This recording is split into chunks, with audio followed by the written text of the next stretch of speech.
Mas a descrição que ele fez para mim desse problema foi uma descrição que me deixou impressionado com o modo como ele vem sofrendo com isso.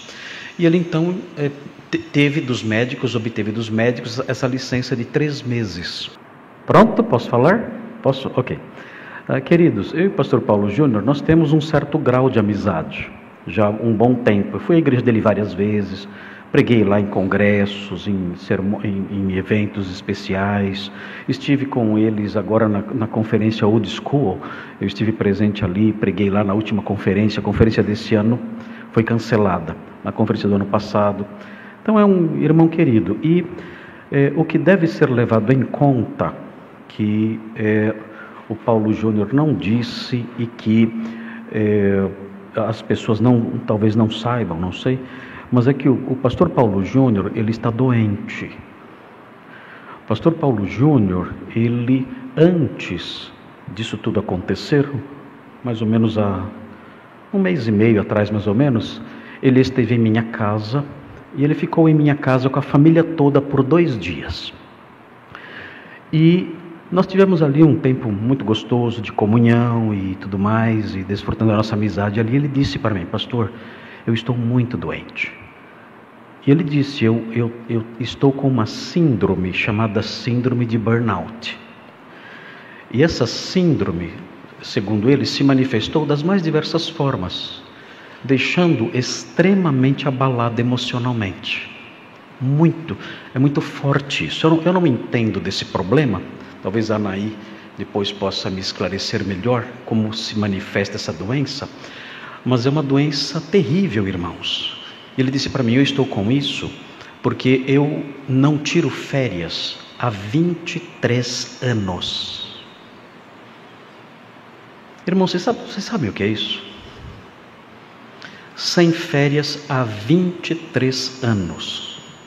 Isso se somou com outros problemas próprios do pastorado e tudo mais, e ele foi diagnosticado assim, com essa séria enfermidade, que deixou ele bastante abalado e fragilizado, e os médicos deram a ele uma licença de 3 meses do ministério, para que ele pudesse descansar e se recuperar, inclusive com remédios e tudo mais.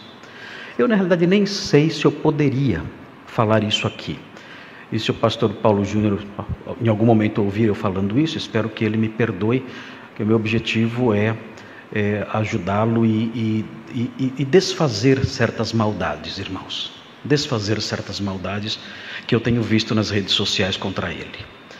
E ele disse isso para mim, contou os detalhes acerca da sua enfermidade, o modo como a enfermidade tem se manifestado nele, preocupando muito a sua esposa e tudo mais. É um sofrimento intenso. Eu nunca tive esse problema, mas a descrição que ele fez para mim desse problema foi uma descrição que me deixou impressionado com o modo como ele vem sofrendo com isso. E ele então obteve dos médicos essa licença de 3 meses. E passou em minha casa, ficou ali 2 dias em minha casa, e de lá ele foi para um lugar mais isolado da família para ele descansar esses 3 meses. E dentro desse período de 3 meses, isso aconteceu. Ele pediu o afastamento do ministério pastoral, dizendo que não estava qualificado para isso. Irmãos, eu discordo disso. Eu não creio que o pastor Paulo Júnior esteja desqualificado para o ministério por causa do que ele fez. Não creio. A desqualificação para o ministério, a meu ver, existiria se ele se mantivesse obstinado nisso. Porque nesse caso, ele não poderia ser considerado irrepreensível. Mas quando um pastor é chamado, exortado, admoestado, reconhece seu erro, entra numa fase de contrição, de tristeza pelo seu pecado e se arrepende disso, essa é a maior prova da sua qualificação. É esse o homem irrepreensível. O homem irrepreensível é o homem que, quando confrontado com brandura e com a Bíblia em punho, acerca das suas falhas, reconhece isso e se arrepende, confessa e abandona e segue em frente. Ao quebrado é verdade, mas prossegue. No entanto, acredito que até por causa da fragilização emocional decorrente da doença, ele tomou essa decisão. Não sei se a igreja, os líderes da igreja também o obrigaram a isso, não sei. Eu acredito, a minha visão, não falei mais com ele depois que ele esteve em casa, mas a minha visão é que ele poderia talvez pedir um período de descanso maior, ou aproveitar esse período que os médicos deram de 3 meses para rever tudo isso e se comprometer a uma mudança, caso a sua severidade seja realmente uma severidade muito grande. Eu não conheço o dia a dia dele na igreja, não sei, mas não acredito que ele seja um homem desqualificado para o ministério, e o vídeo que ele gravou, na minha opinião, é a maior prova de que ele não é um homem desqualificado para o ministério. Se houvesse obstinação, eu sou assim, é meu jeito, quem gosta, tudo bem, quem não gosta, azar seu, eu vou continuar desse jeito, aí é diferente. Aí é diferente. Você está desqualificado para o ministério. Ou qualquer outra área da vida, que é elencada lá em 1 Timóteo 3, onde há as qualificações. As qualificações estão lá, para o episcopado. Então, se a pessoa quebra um daqueles fatores, suponhamos que eu deixe de governar bem a minha própria casa. Vamos supor que isso aconteça. Eu deixo de governar bem a minha própria casa, e os líderes da igreja me procurem e me exortem, e eu me arrependa do que estou fazendo e mude. Eu sigo em frente no ministério, entristecido, humilhado, mas com a vida de acordo com aquilo que a palavra de Deus ensina.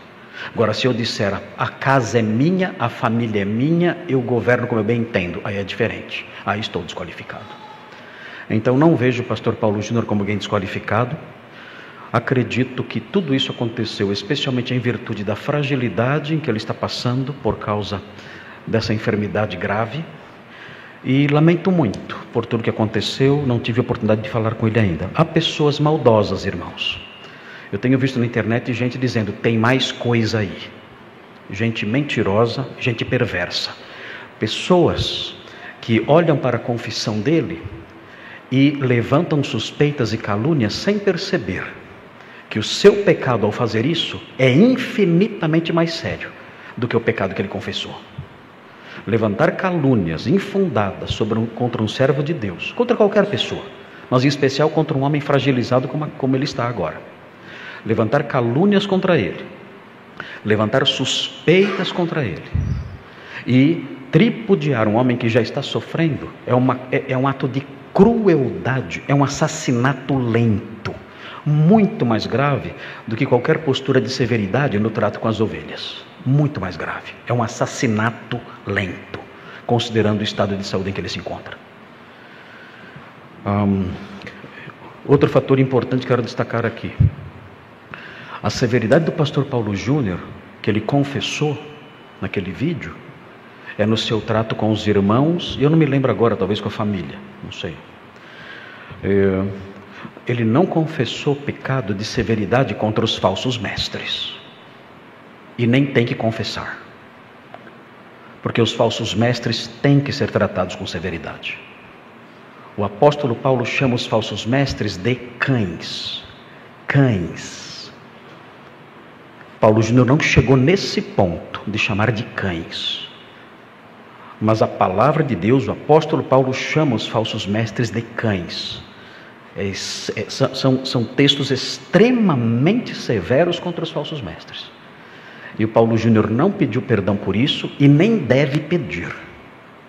E eu, inclusive, me comprometo a continuar o que ele começou, com pauladas maiores, porque não há que se arrepender do que ele fez no que diz respeito à denúncia das mentiras, a perversão do evangelho, o cuspir na cruz, o distorcer a verdade. Não há como se dirigir a essas pessoas e denunciar os seus erros com passar a mão em cima da cabeça dessas pessoas. Não há como fazer isso, e nem devemos fazer isso. Ele não pediu perdão por isso e nem deve pedir perdão por isso. Então, queridos, esses são os fatos. Orem por esse nosso irmão. Lamento muito por isso que aconteceu. Espero que ele seja reconduzido em breve. Talvez haja uma forma de reverter isso, não sei. Eu gostaria que isso fosse revertido. Eu acho que ele é um homem que tem um dom especial de comunicação, tem o coração ardente, e temos falta disso hoje em dia. Homens cujo coração arda, homens que têm o coração pegando fogo, homens com bocas de vulcões, proclamando a verdade com ardor, com fervor, com força. Isso faz falta nos dias de hoje, em que os pregadores são apenas papais noéis bonzinhos acariciando todo mundo. Quando nós precisamos, na atual situação, na atual geração, precisamos de homens com força, com vigor. E por favor, orem por ele. Nosso irmão é um homem de Deus que está fragilizado. E infelizmente, nós, o meio evangélico, nós somos o único exército que atira em seus soldados feridos. Nós somos o único exército que faz isso. Vemos um soldado corajoso, forte, ferido, e nós vamos lá e disparamos contra ele. É isso que fazemos, e é isso que está acontecendo nas redes sociais. Então, queridos, da nossa parte isso não vai acontecer. Eu não falei com o pastor Paulo ainda. Eu tenho medo de... não encontrei palavras ainda para conversar com ele. Mas eu quero ainda falar com ele e dizer: olha, minha casa está aberta, meu coração está aberto, a minha igreja está aberta para receber você, para ampará-lo, para ajudá-lo, para caminharmos juntos. O que você precisar, no que diz respeito a elementos para sua restauração, você vai encontrar em nós. Orações da nossa igreja, apoio, amizade, orientação. Se você precisar de alguma, estaremos aqui, até que você volte para o seu ministério, que é o ministério que você recebeu do Senhor. O Senhor deu esse ministério para você, até que você volte a isso e realize o seu trabalho. Mas é isso, queridos. Espero que, se eu falei alguma coisa que o pastor Paulo Júnior, ouvindo mais tarde, não tenha gostado, que eu não deveria ter dito, me perdoe, pastor Paulo Júnior, mas eu gostaria de dizer essas coisas para os irmãos, para que os irmãos orem por ele e entendam melhor o todo do problema. Uma pessoa com uma síndrome assim, uma cara feia é um tiro de canhão, e ele está padecendo com isso. Eu fico imaginando como ele se sente quando ele vê esses vídeos de ataque contra ele. Como uma pessoa doente, fragilizada, recebe isso nas redes sociais, sem poder se defender.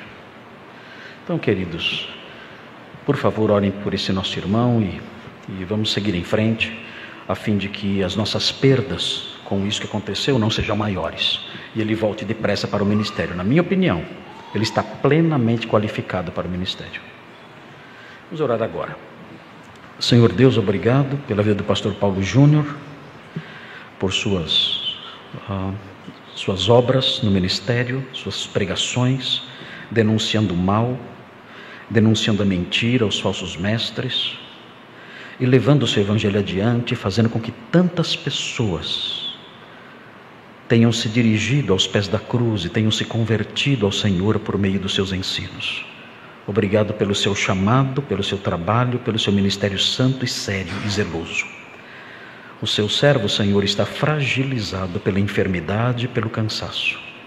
Está doente e chegou a essa decisão. Não sabemos os detalhes que o levaram a isso, mas pedimos que essa decisão tenha efeitos breves e que ele depressa volte para os púlpitos e continue a pregar a palavra de Deus com fervor, vigor e força, denunciando a mentira e proclamando o evangelho verdadeiro. Restaura a vida desse irmão, restaura a vida desse pastor, faça com que ele adquira novamente forças, ó Deus. A sua palavra fala que os que confiam no Senhor renovam as suas forças. Eu suplico junto com os irmãos aqui, nós juntos suplicamos que o Senhor renove as forças do pastor Paulo, e ele depressa esteja de novo no ministério, trabalhando com alegria, vigor e coragem para o seu reino. Ajuda-o na superação de suas falhas, ajuda-o na superação dos seus pecados, aqueles que ele mencionou no seu vídeo. Obrigado porque o Senhor o instruiu e o Senhor está restaurando, mas esteja com ele, ó Deus, para que ele se recupere plenamente, inclusive da sua enfermidade. Nós pedimos essas bênçãos em nome de Jesus. Amém. Você acredita que o mercado digital funciona de verdade? Ou ainda pensa que não é capaz, que não tem jeito, que falta habilidade, tempo ou até condições físicas para ganhar dinheiro online? Então escute isso. Um rapaz tetraplégico, sim, sem movimentos nos braços e pernas, decidiu confiar no método que eu venho mostrando aqui, seguiu o passo a passo do Tom Dimas e... hoje ele está ganhando dinheiro em casa, apenas com o celular. Será que ele tinha mais chances que você? Será que ele era mais preparado do que você se considera? Será que ele tinha alguma vantagem que você não tem? A resposta é não. Ele só decidiu agir mesmo quando tudo parecia impossível. E você? Vai continuar duvidando do seu potencial ou vai finalmente mudar sua vida financeira como ele fez? O depoimento dele está aqui. Olá, bom dia, turma do Tom Dimas. Como eu falei para vocês, eu sou deficiente, tenho uma tetraplegia e eu trabalho com um projeto aí do Tom desse jeito. Eu vou mostrar para vocês agora que eu não mexo com as mãos, o máximo que eu mexo é com essa aqui para poder mexer com a cadeira. E eu trabalho assim, ó, com esse óculos. Eu vou te mostrar aqui de perto agora esse aparelho do meu lado. Esse aparelho se chama Colibri. Ele está mandando um mouse aqui no meu celular, aonde eu preciso clicar com as coisas. Eu dou uma piscada com os olhos, ou com o olho direito, ou com a boca. Olha lá, aí abre. E aqui eu faço meus trabalhos. Volta em mim. Com apenas um celular e disposição para aprender o caminho certo, você pode começar a ganhar dinheiro de forma segura e honesta. Meu amigo Tom Dimas, especialista no assunto, tem um método que já transformou a vida de muitas pessoas e agora pode transformar a sua também. Não fique de fora! Vou deixar um link fixo nos comentários. Clique agora. Tire todas as suas dúvidas e descubra como essa oportunidade pode mudar seu futuro financeiro. Dê esse passo e se surpreenda.